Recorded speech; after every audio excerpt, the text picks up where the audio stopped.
Assalamualaikum warahmatullahi wabarakatuh. Selamat pagi tuan-tuan dan puan-puan yang dikasihi sekalian. Pada pagi yang berbahagia ini, saya akan berkongsi secara ringkas dengan anda bagaimana cara membuat website dengan mudah dan pantas.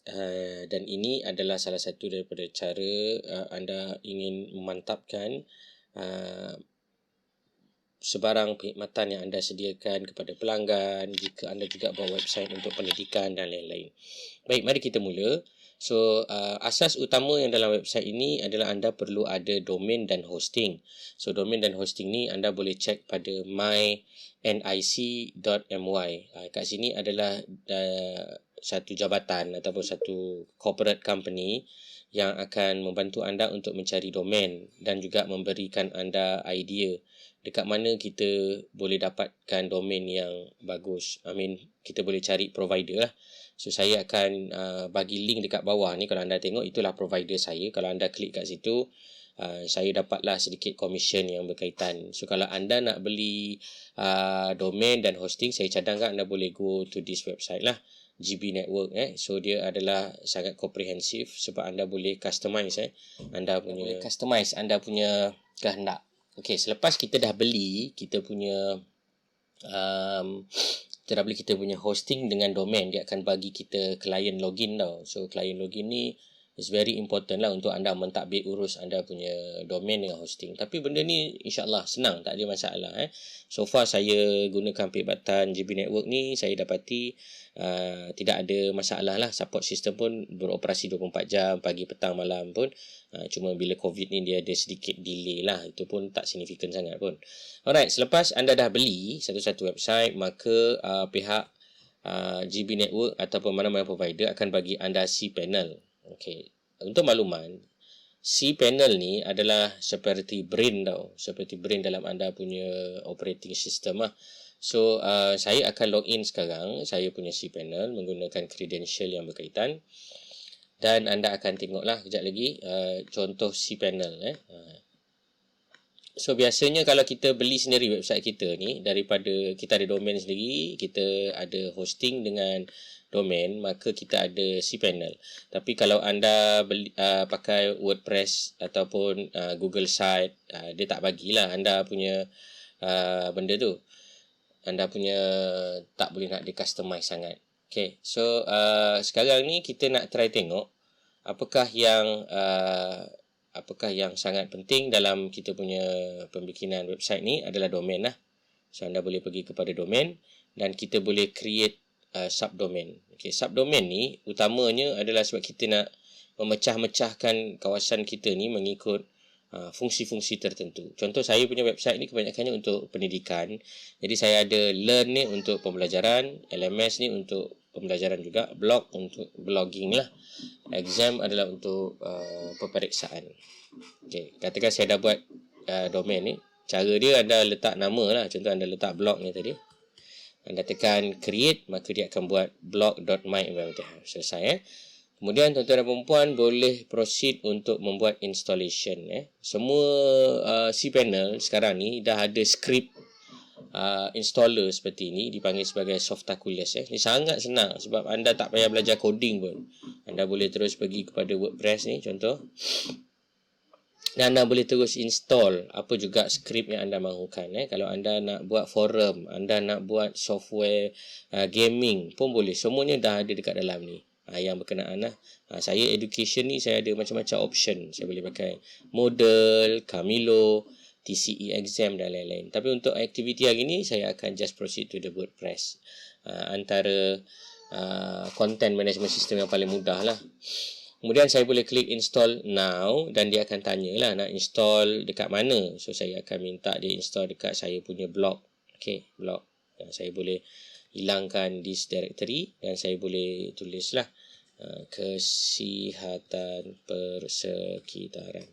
Okay. Kelebihan kita guna domain kita sendiri ni adalah bagi tujuan SEO, Search Engine Optimization. Kalau anda gunakan .wordpress, .wix and so on ni, kita still gunakan domain mereka untuk mempromosi sesuatu which is Kadang-kadang klien, students kita cari bahan kita tak jumpa. Jadi paling mudah adalah anda buat website menggunakan domain dan juga hosting sendiri. Harga pun sebenarnya tak mahal. Bawah RM200 Malaysia anda boleh dapat. RM200 ni maksudnya setahun. So kalau dalam pengiraan kasar, kalau RM200 tu kita boleh kata dalam beberapa puluh ringgit sahajalah sebulan. Okey, contoh saya kira kat sini 200 bagi 12. Lebih kurang RM17. PASSWORD tanda seru. So kita dah siap kita punya website. Bila kita install, maka website ini akan dibina. Kemudian dia akan bagi kita administrative login. Selepas kita dah pergi administrative login, ini contoh, kita masuk dan kita masukkan admin dan juga password admin. So kita dah masuklah sekarang. So kita boleh terus view site kita. Okay. So theoretically speaking, secara umumnya kita punya website sebenarnya dah siap. Tapi mungkin anda tak suka kan. Anda boleh tukar appearance dia kepada yang lain. Anda boleh pergi pada theme. THEME ni anda boleh tukar lah. So theme ni biasanya ada macam-macam. WordPress ni bagus dia sebab dia akan ada beberapa plugin. Plugin ni macam aksesori yang sangat penting untuk anda install supaya ia lebih robust ataupun lebih cantik lah. So anda boleh install. Okay, pastikan anda install kerana setiap satu installation ni, okay, begin installing plugin. Kita install semua sekali, tidak usah senang. As a bulk action, install. Kita tekan apply. So dia akan install ke dalam kita punya subdomain ni. So dia akan ambil masa sikit. Selepas dah siap ni, anda akan dapati nanti website kita sebenarnya theoretically speaking dah siap. Anda just perlu masukkan beberapa perkara penting lain lah yang saya akan tunjuk sekejap lagi. Antara perkara penting lain sebelum kita pergi lebih jauh, just saya nak minta tuan-tuan dan puan untuk install juga Analytics ataupun pergi kepada Google Analytics. Google Analytics ni sangat penting untuk kita tengok performance website kita. Itu sebab anda mesti ada ability untuk beli website sendiri dan ada domain sendiri dan hosting sendiri. Kalau anda pakai yang percuma-percuma ni agak susah untuk anda tengok Analytics ni. So bila anda dah ada Google Analytics, maka anda admin, kemudian kita akan letak kita punya property sebab kita nak Google ni track kita punya property. So kita ada account, kita ada property, kita ada view. So saya akan tekan create property. So create property ni akan memberikan macam ni website kita nak tengok website. Kita boleh tengok apps dan web. Dua-dua pun boleh. Tapi untuk hari ni kita belajar yang ni je dulu. Kita namakanlah website kita ni apa tadi? Kesihatan persekitaran. Okay. Kemudian kita boleh masukkanlah blog.myenvironmentalhealth.com. Siap Ini sebenarnya dah siap dah. Industri kita boleh ambil sebagai services. Ada tak? Services tak ada. Education. Job and education. Okay, bagus. Kemudian time zone kita boleh letak Malaysia lah. Dan kita tekan create. So lepas anda tekan create ni, dia akan bagi anda apa yang dipanggil sebagai code tau. So code ni sangat penting untuk anda letakkan dalam website. Supaya anda boleh track progress website kita. Ni dia bagi tracking code. Dia juga ada bagi anda maklumat-maklumat lain lah. Nanti sekejap lagi saya akan tunjuk cara yang paling mudah. Okay, paling mudah anda ambil tracking ID ni, anda copy dan anda boleh gunakan dalam WordPress ni apa yang dipanggil sebagai geotag. This one. Global Site Tag. Anda install lah Global Site Tag. So pergi kepada install plugin. Apa tu Google Analytics kan? Jadi kita pergi kepada add new dan anda boleh masukkan Global Site Tag tadi. Okay, tag kat sini Global Site Tag. Okay, Global Site Tag ni anda perlu install sebab anda nak letakkan coding daripada Analytics tadi. Ni WP Global Site Tag anda install. Sangat mudah sebab nanti dia boleh track dan beri anda informasi mengenai performance, behavior dan juga tingkah laku kita punya website ni. Bila orang pergi dan ziarahi website kita, kita boleh tengok lah. Oh, okay, berapa orang yang ziarah, berapa orang yang pergi dan lain-lain. So, anda boleh pergi kat mana? Dekat tools. Okay, dekat setting anda boleh pergi kepada WP Global Site Tag. Anda boleh letakkan anda punya code tadi, save setting. Selesai So dia ambil masa lebih kurang 24 jam. So kalau anda buat je lah hari ni ataupun anda siap hari ni beli domain dengan hosting, terus letak Google Site Tag ni. Kemudian apa yang terjadi, saya akan ceritakan selepas beberapa jam dia collect all the relevant data, information and so on. So dia akan jadi seperti inilah. Ini website saya yang utama, iaitu Kajian Data Online. So dalam website utama ni anda boleh tengok analytics. Analytics ni bila kita kata analytics dia ada cerita-cerita mengenai statistik lah. Kita nak tengok berapa orang yang datang, macam mana orang ni behave terhadap website kita, page mana yang dia pergi, daripada mana sumber pelawat kita. Ini semua dapat dilihat daripada kita punya Google Analytics. Okay. So untuk mensimplify, saya pergi pada Kaji Data Online, sebab yang tadi tu kesihatan persiaran belum ada lagi, sebab dia baru start nak synchronize dengan server Google dan sebagainya. So saya pergi yang dah sedia ada. Okay, inilah cara saya nak monitor apa-apa page dan juga post yang kita buat dekat dalam kita punya internet lah. So anda boleh tengok ini adalah organic view, organic view, direct view dan lain-lain. So basically menurun sikit lah PKP ni. Saya pun tak tahu sebab apa, mungkin sebab nak raya ni kan, jadi ramai orang tak tengok sangat website education ni.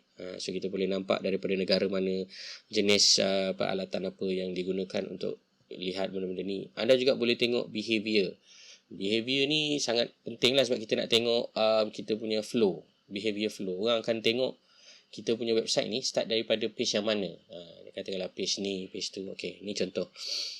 So dia akan bagilah. So saya akan buat video yang berasingan lah tuan-tuan dan puan-puan sekalian, mengenai Google Analytics ni. Cuma saya nak tunjukkan, bila anda dah install anda punya WordPress sendiri, anda install juga anda punya WP Global Site Tag, dan anda masukkan Global Site Tag anda punya identification, so that anda boleh monitor nanti. Okay, selepas dah siap, so anda sebenarnya boleh visit site lah. Dekat sini ada WooCommerce, so dia pun ada juga store. So ini adalah contoh anda punya website.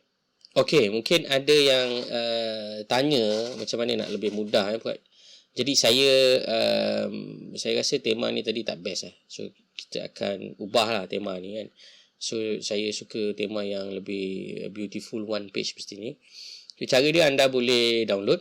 Okay, anda boleh download tema ni, ataupun nak mudah anda boleh terus pergi kepada add new pada anda punya WordPress. Anda boleh terus carilah LD ni. Okay, anda boleh pergi dan install. Dan anda boleh buang lah yang lama ni tadi, sebab dia akan memberatkan anda punya server dan hosting yang anda ada subscribe dah kepada provider. Tak payah banyak-banyak, biar simple-simple je. Kemudian anda boleh terus manipulate. Yang penting-penting adalah content. Website ni sebenarnya adalah salah satu platform yang utama. Okay, so kita boleh activate. Adalah satu platform utama untuk anda berkongsi maklumat. Apa-apa jugalah maklumat berkaitan dengan perkhidmatan anda ke, bisnes anda ke, dan lain-lain lah. So anda boleh klik kat sini. Anda boleh tekan delete. Anda boleh delete lah. Buang je. Tak payah. Tak ada kena-mengena lah. Kita nak pakai yang tema tadi. Sebab agak sukar lah. Saya buat yang mudah-mudah je. Okay, so kita boleh delete lah semua. So anda boleh tekan customize, dan anda boleh mula untuk membuat customization untuk anda punya website. Okay. Kemudian yang penting anda perlu sediakanlah bahan-bahan seperti gambar, perkataan-perkataan yang anda nak letakkan, dan anda boleh teruskan lah. Okay, yang ini dia kata saya recommended you install the Ideal Companion. Saya install lah, ikut je apa yang dia cakap. Kemudian nanti kita akan boleh mula tambah baik lah kita punya website ni, supaya lebih sleek, lebih professional, and it's look very nice. Okay, kita ambil masa sekejap untuk dia buat installation. Ada juga provider yang boleh berikan anda khusus seperti macam WordPress sahaja. Jadi anda tak payah beli besar-besar lah. Anda punya domain dengan hosting. Macam saya perlukan guna cPanel tadi. So that's why harga dia agak tinggi sikit. Tapi saya rasa still murah, sebab bawah RM200 setahun, bukan sebulan, setahun. Jadi untuk sesiapa yang buat bisnes tu, bagi saya berbaloi lah, sebab dalam masa sebulan 2 bulan selepas website anda dilaunchkan, mengikut pengalaman, biasanya pun anda dah boleh balik modal lah dengan website ni tadi, provided that anda buat sendiri lah. Dan kalau anda upah orang buat website ni, harga pelbagai. Okay, itu nanti kita bincang kemudian. Alright, ini dia minta saya install lah dia punya demo content. Saya layan je lah, saya install je lah apa juga yang dia cakap. Color Leap ni salah satu daripada IT company yang buat plugin ni lah, yang agak akan recommended kalau anda pergi pada Colorleap punya website ni, anda boleh nampak lah pelbagai. Ada banyak sebenarnya. Colorleap ni salah satu. So mana yang anda minat lah, anda ambil lah. Ikut kepada anda punya tema. Okay, ni saya punya recommended plugin. Install and activate. So saya boleh ambil lah semua benda-benda ni kalau saya nak. Kalau saya tak nak pun tak apa juga. Okay, kemudian anda boleh buka anda punya website ni. Okay, nampak? Dah siap sebenarnya dah mudah lah. Anda dah terus boleh buat adjustment dekat sini. Cara dia, anda tekan customize, anda boleh terus adjust accordingly apa yang anda nak adjust. Contohnya anda nak adjust nama website, anda nak letak link dan lain-lain, anda nak minta orang beli pergi ke anda punya WooCommerce account untuk buat pembayaran dan lain-lain. Semua tu tak ada masalah. InsyaAllah senang je. Senang sebab apa? Anda boleh klik butang ni, edit terus. Nak letak logo, letak terus. Ini nak edit terus, tak ada masalah. Ni nak edit terus. Ni nak tukar gambar, tukar terus. Ni nak letak testimoni pelanggan, apa benda suka hati, servis anda. Kemudian latest news ni adalah blog. Kemudian anda boleh letak team ataupun anda punya customer service, contact, support, product, information dan lain-lain. Semua dah siap dah. So anda boleh terus buat, anda boleh terus launch anda punya website ni. Ini contoh yang dah siap, yang pernah saya buat lah. Saya dah tunjuk tadi, tapi saya tunjuk lagi sekali supaya anda boleh nampak dia punya idea dia. Saya buat untuk event conference. Okay, ni conference event, nampak?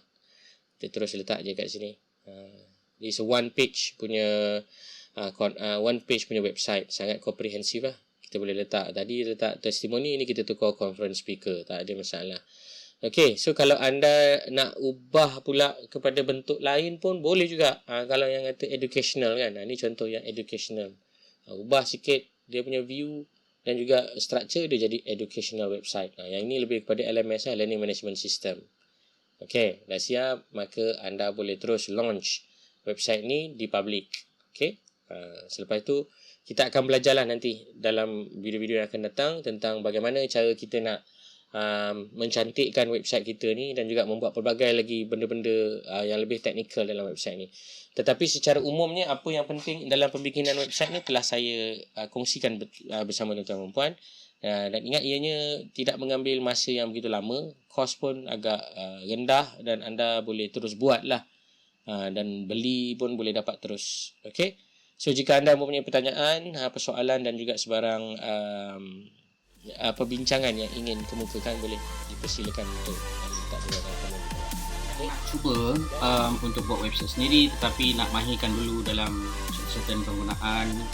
Terima kasih kan sebab menonton video ini. Oleh itu saya bagi anda ability untuk komen. Sesiapa yang mahukan, bantulah untuk beri anda peluang belajar, dan saya akan bagi anda subdomain yang telah diinstal dengan WordPress. Tapi kerana menonton, jumpa lagi.